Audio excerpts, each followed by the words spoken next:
आज के defence news में आपका स्वागत है। इस वीडियो में हम बात करेंगे इंडिया के रिकॉर्ड डिफेंस एक्सपोर्ट से लेकर ईरान के शॉकिंग क्लेम तक, और साथ ही INS आरिदमान और सुकोई 57 डील और अस्त्रा मिसाइल जैसे बड़ी अपडेट्स। सबसे पहले बात करते हैं इंडिया के डिफेंस एक्सपोर्ट्स की। भारत का डिफेंस एक्सपोर्ट 38,424 करोड़ तक पहुँच गया है, जो एक ऑल टाइम हाई रिकॉर्ड है। ये मेक इन इंडिया और आत्मनिर्भर भारत इनिशिएटिव की एक बड़ी सफलता मानी जा रही है। BrahMos missile, Pinaka rocket system, artillery guns और रडार सिस्टम और एम्यूनिशंस की ग्लोबल डिमांड काफ़ी बढ़ चुकी है।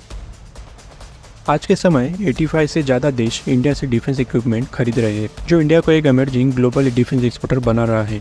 दोस्तों, आपका एक सब्सक्राइब हमें नेक्स्ट वीडियो बनाने का मोटिवेशन देता है। अगर आपको ऐसा डिफेंस अपडेट पसंद है तो अभी सब्सक्राइब करो। मिलकर 1000 का टारगेट कंप्लीट करते हैं। अब बात करते हैं ईरान US वार की। ईरान के इस्लामिक रिवोल्यूशन गार्ड कोर्प्स यानी IRGC ने क्लेम किया है कि उन्होंने एक F-15 फाइटर जेट को शूट डाउन कर दिया है।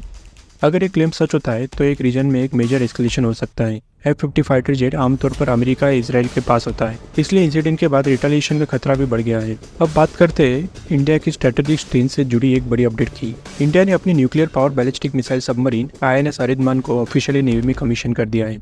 ये इंडिया की न्यूक्लियर ट्रायड को और भी स्ट्रॉन्ग बनाता है, जिसमें लैंड, एयर और सी तीनों से न्यूक्लियर स्ट्राइड कैपेबिलिटी शामिल होगी। INS आरिदमान K4 और K15 बैलिस्टिक मिसाइल से इक्विप है और चाइना और पाकिस्तान के लिए एक समंदर के अंदर एक पावरफुल साइलेंट डिटरेंस माना जा रहा है। अगली अपडेट है रशिया के 5th जनरेशन फाइटर जेट यानी सुकोई 57 की। इस फाइटर जेट को इंडिया ने मैन्युफैक्चर करने के बाद अब इवोल्यूशन स्टेज तक पहुंच चुकी है। हिंदुस्तान एरोनॉटिक्स लिमिटेड यानी HAL ने अब रशिया से ऑफिशियल प्राइस कोड और टेक्नोलॉजी ट्रांसफ़र की डिटेल्स का वेट कर रहा है। पहले इंडिया FGFA प्रोग्राम से बाहर हो गया था, लेकिन सुकोई 57 में हुए इंप्रूवमेंट के बाद इंडिया फिर से प्रोजेक्ट में इंटरेस्ट दिखा रहा है। अब बात करते हैं DRDO की नई मिसाइल प्रोजेक्ट। DRDO ने पृथ्वी बैलिस्टिक मिसाइल को रिप्लेस करने के लिए एक नए जनरेशन मिसाइल पर काम शुरू कर दिया है। पृथ्वी मिसाइल पुरानी लिक्विड फ्यूल टेक्नोलॉजी पर बेस्ड थी, जबकि नई मिसाइल सॉलिड फ्यूल और फास्टर लॉन्च कैपेबिलिटी के साथ आएगी। इससे इंडिया के स्ट्रेटेजिक फोर्स कमांड की स्ट्राइक कैपेबिलिटी और भी ज़्यादा फास्ट और एक्यूरेट हो जाएगी। इंडियन नेवी ने प्रोजेक्ट 70A के तहत बने स्टील फ्रिगेट INS तारागिरी को कमीशन कर दिया है। इस शिप को Mazagon dock ship builders limited ने बिल्ड किया है। INS Taragiri steel technology, BrahMos missile और एडवांस सेंसर से इक्विप है। ये इंडियन ओशन रीजन में चाइना की नेवल प्रेजेंस को काउंटर करने में एक इम्पोर्टेंट एसेट होगा। अब बात करते हैं अस्त्रा मिसाइल के एक्सटेंडेड रेंज वर्जन की। इस मिसाइल के ट्रायल्स मई महीने में स्टार्ट होने वाले हैं।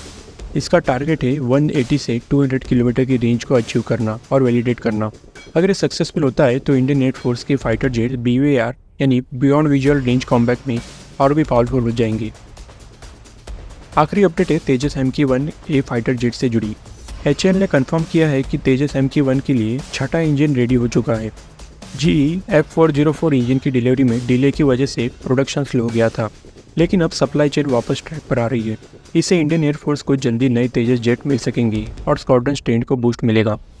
दोस्तों, अगर आपको ऐसे ही लेटेस्ट डिफेंस न्यूज़ और डिटेल एनालिसिस पसंद है तो चैनल को सब्सक्राइब जरूर करना।